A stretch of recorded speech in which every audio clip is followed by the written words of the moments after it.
All right, so this chapter is going to be the most philosophical or the most abstract that I'm going to get on you for this whole program.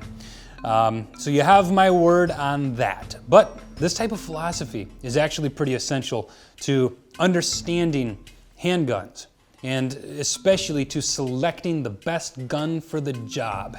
So that said, here goes. I'm going to build a rhetorical argument for you, so please just sit back and follow along and watch where we go. So what is a handgun?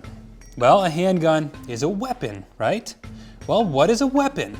A weapon is a tool. A tool. Now, what defines a tool?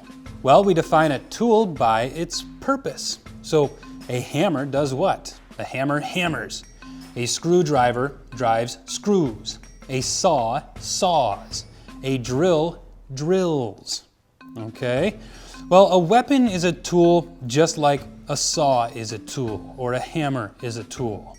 And we have to always remember that. A weapon is nothing more or less than a tool.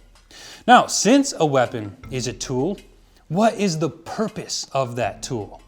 You know, since tools are defined by their purposes, so what purpose does a weapon have? Well, I've come up with this operational definition. The purpose of a handgun is to send a projectile downrange as accurately and as quickly as is possible, in a manner that is safe for the user and dangerous for the target. So that is the purpose of a handgun. Now, one thing we have to establish and write it in permanent ink is that the purpose of a handgun never changes. A handgun does have, however, many uses, right? Target shooting, hunting, self-defense. These are all different uses of the exact same tool. But even though the use changes, the purpose of that tool within those applications does not change. Because again, you're always simply sending a projectile downrange, ideally as accurately and as quickly as possible, in a manner that is safe for the user and dangerous for the target. And therefore, and this is where we take a jump in our philosophy, is a handgun good or is a handgun bad? Right? That's the question of the hour. Well, the truth is, a handgun is neither good nor bad. A handgun is just a tool. And a tool does nothing except amplifies the will of the user. If you want to turn a drywall screw into a wooden stud, you can want all day, but you're going to have to squeeze pretty hard with your fingers in order to drive that screw.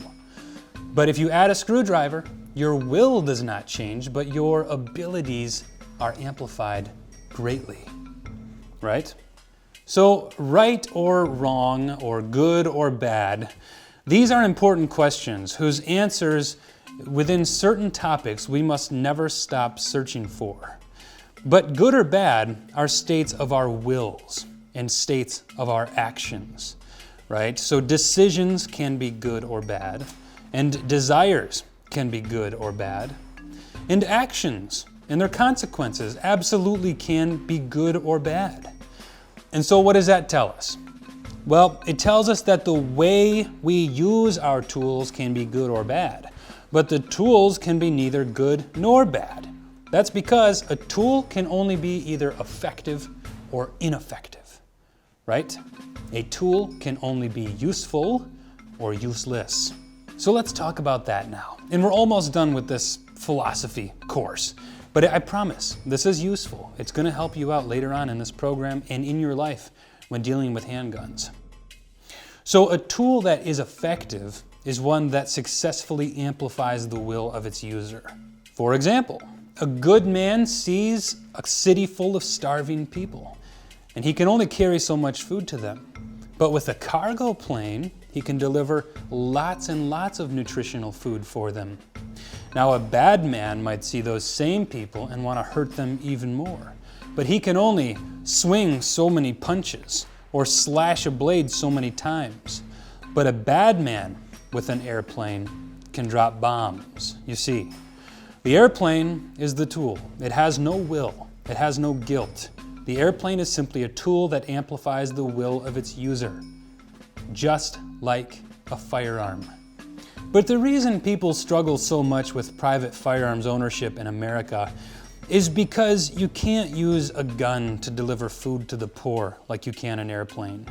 You can't use a gun to dig a well and bring water to thirsty people in a desert. After all, while the purpose of a gun may be to send projectiles downrange accurately and efficiently, we would be lying to ourselves to pretend that the reason we invented firearms was for pleasure shooting or target shooting.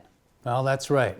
The reason we invented firearms was not target shooting. It was to send projectiles through human bodies to stop people from doing things. Okay? Now, it's gruesome to talk about. It's uncomfortable, but that's the reality of the situation.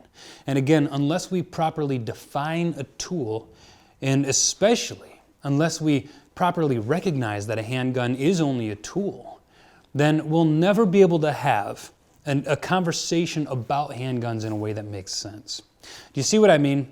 So unless we recognize that man has always needed in certain situations to physically stop somebody from doing something, and unless we recognize that a handgun is simply the natural manifestation or the natural evolution of a tool that will help us commit that desire or to stop that bad person from doing a bad thing, then we'll never be able to have a rational conversation about handguns, and we'll never be able to pick out a handgun that is as effective as we need it to be as private citizens. Now, soldiers going off to war struggle with the ultimate purpose of the guns they carry. And police officers gearing up for the line of duty struggle with the ultimate purpose of the guns they carry. But it's critical for them, just as if you're watching this with the ultimate aim of selecting a handgun for concealed carry or for home defense, it's just as critical for you to reconcile what the ultimate purpose of a handgun is. Because unless you do that, you're never going to be able to choose the tool that is best suited for that job. Now, maybe that's not an issue for you. If it's not, then I hope this little lesson in philosophy or this little rhetorical argument will help you talk to other people who may not see things quite the way you do later. But I just know that since I'm teaching a beginner course, I always have some people in the room when I'm teaching this stuff in person who haven't exactly reconciled to that purpose yet. And therefore, a lot of the things we talk about when we talk about caliber size, or magazine capacity, or barrel length, which has a big factor in the bullet's velocity, or bullet weight even. If they aren't completely on board with the purpose of their tool, then the rationalizations and the logic that goes into these decisions, and ultimately the critical conclusions that we must all make with regards to these handgun or ammunition characteristics, are lost on those people. And they're almost unable to make a rational decision. So with that said, let's move forward. Of course, we get more into the philosophy of armed self-defense in our flagship publication, The Complete Concealed Carry Guide. But that's all you need to know for now. And so let's push forward learning about handguns.